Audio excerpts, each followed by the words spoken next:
बिस्मिल्लाहिर्रहमानिर्रहीम अस्सलाम वालेकुम नाज़रीन मैं अख्तर सुमेर जोका ते तुसी वेख रहे हो मेरा पंजाबी YouTube चैनल अज दे पंजाबी विलाग मैं तुहानू सारिਆਂ ਨੂੰ जी आयां आखदा नाज़रीन अफवाने तो फैसले जवीवे दा चक नंबर 190 आरबी है आरबियां दे विच यूनियन कौंसल नंबर 36 है जित्थों दा सैकटरी उसको बंदे बर्थ सर्टिफिकेट बनवावन जांदे या होर कोई अपने कम्मां नूं जांदे नो ते मैनू भी कई दफा जाना पिया लेकिन उत्थे जिहड़ा सैकटरी साहब है नो वो लभदे ही नहीं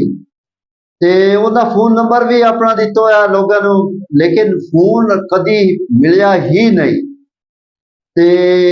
इस सैकटरी दा ज़ाहिर इस आवाम कोल तां कोई नहीं इलाज हो अगर इस सैकटरी किसी नूं लभे DC चन्योट नूं असिस्टेंट कमिश्नर बुआड़ा नूं या चीफ सैकटरी नूं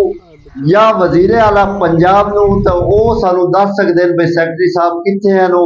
लोग बड़े जलीलो ख्वार हुंदे ने हकीकत जदों विखिंदा न जाके सुबह बेचारे जाते रहो शामी इवें ही घर वापस आ जाते हैं उसकी वजह की है सैकटरी साहब ना तो फोन चाहना है ना वैसे उन्हें मिलना है नाज़रीन जिवें कि तुसी जानते हो कि ये जिहड़ा दौर है ये डिजिटल का दौर है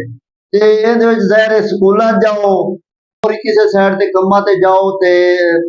बर्थ सर्टिफिकेट या होर जिहड़े डॉक्यूमेंट्स हैं वो तो ते सैकटरी साहब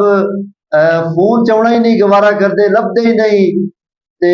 उस तो इलावा जिहड़ा यूनियन कौंसल दा दफ्तर है उन्होंने हर वक्त ताले लगे रहंदे ने कदी विच विखिंदा ते खोते बद्धे हुंदे ने हुण बेचारी जिहड़ी आवाम है वो की करे तां की करे फरियाद करे तां किहदे अगे करे बार ये अपील करसा है चीफ सैकटरी नूं वजीर आला पंजाब नूं DC चन्योड़ नूं असिस्टेंट कमिश्नर बुआड़ा नूं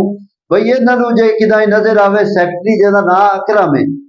ते वो कदी गया ही नहीं है कि कोई सानू मतलब सरकारी जेड़े है ने इदारे वो ही दे छड़े नो जेड़े बंदे नो वो बेचारे सुबह बच्चों भी नाल लै जांदे नो ते साहब तां लभदे ही कोई नहीं